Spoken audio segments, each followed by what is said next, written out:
Mungu akubariki sana. Ninaenda kukacha na neno la mwisho la kukusaidia kuondoka kwenye uchovu, kuondoka kwenye uchovu katika hali ya majaribu unayopitia. Nakupa Maombolezo 3:51. Neno la Mungu linasema, jicho langu lanitia huzuni. Sijui unaona nini, lakini kuna mahali ambapo jicho lako umeangalia, umefika mwisho.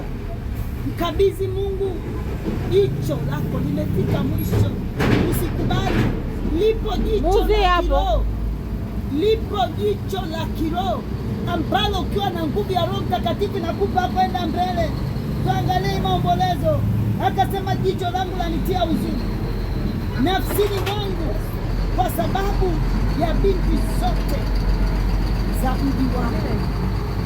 Sijui ni wapi ambapo umepata huzuni kwa ajili ya watoto, kwa ajili ya mke wako, kwa ajili ya mme wako, kwa ajili ya kazi unayofanya, kwa ajili ya kila ambacho adui amekifanya kama mlango wa kukuletea huzuni.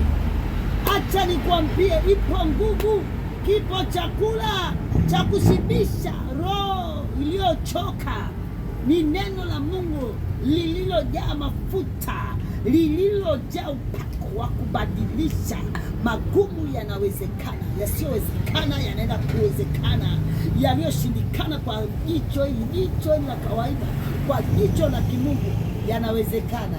Mimi tinga la Yesu nakupenda sana. Mungu